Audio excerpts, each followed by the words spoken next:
Welcome back. Thom Hartmann here with you and Nora in Sandy, Oregon. Hey, Nora, what's on your mind today? Hey, Tom. Hey, good to talk to you again. Thank you. I hope you're well. I am. And Louise as well. Thanks for taking my call. I had a conversation with a conservative, which is unusual for me. Okay. I happened to talk to a professional for heating and cooling here in Oregon, and we struck up a conversation, and I found a lot of things that we had in common that I was sure he believed in too, and I thought it would be interesting to share a couple of these things. Okay. You know, we basically came down to both agreeing that we want honesty and we want fairness, and I think if we, get money out of politics, that could do it. He's agreeing with that, and still a Trump supporter, and he was talking about how they're, these politicians make so much money, they're making billions, and how can they be a billionaire and a senator? And I said, yeah, that's the problem. Maybe if we get money out of politics. Well, keep in mind, Trump essentially ran on getting money out of politics. His whole shtick was, I can fund my own campaign. Yes, of course, and he brought that up, and I said, well, I'm not sure it was his money. It might have been Russia's money, but we don't know. I said, but that's not the issue. The issue it was Robert Mercer's money, actually, but right. Keep going. Money was it, right? So, but that I go, there was somebody that ran on that Bernie Sanders guy. Right. And he brought up, his wife, blah, blah, blah. And I'm like, yeah, I think that's probably maybe not true, but I don't know.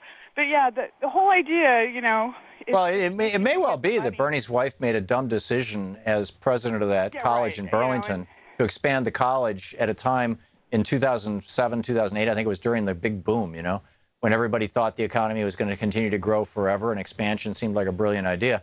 That... Right, whatever they can pick. That doesn't disqualify to, Bernie, down. Because his wife wasn't the world's best college president. I'm sorry. Right. She's not a genius economist. So they're going to take him. Or she couldn't predict that a crash was coming. Right. Well, so it was very interesting because I felt like we both had a lot of the same ideas. It's like a libertarian kind of point of view without the nuts. Yeah. You you want fairness and honesty, and how can we get that?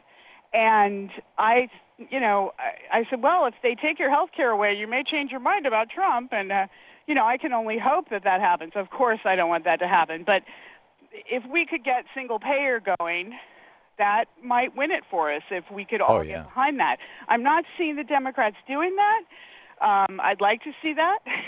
I don't know what we can do to force their hand. The progressive seems to just really be shut down, trying to fight, with the Democrats to get some of their policies through. Sure. And I taught my own personal friends, are on Facebook talking about, unity. Let's not, be picky. Let's not be purists. And I'm like, people, your plan didn't work. Okay, whether Mrs.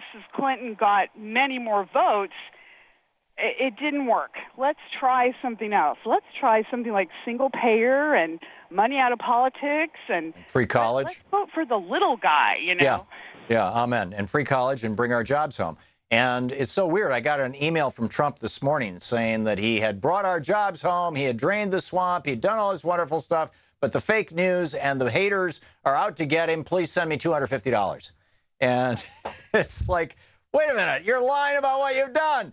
To Donald Trump, It's incredible. Nora, okay. Yeah, Nora, I got to move along, but thank you. Excellent points all, and I'm so glad that you found a point of commonality. I think, if you could just get these guys away from the Fox News bubble. It's like Fox and Friends this morning. Their whole thing was, oh, my God, look at how Elizabeth Warren declaring victory on the floor, on the steps of the Senate with Bernie Sanders. Isn't that unseemly? That was the main through story this morning on Fox and Friends. It's like, it's fact-free television. And that's the tragedy, is that so many Americans get sucked into it. Nora, thanks for the call. Great to hear from you again.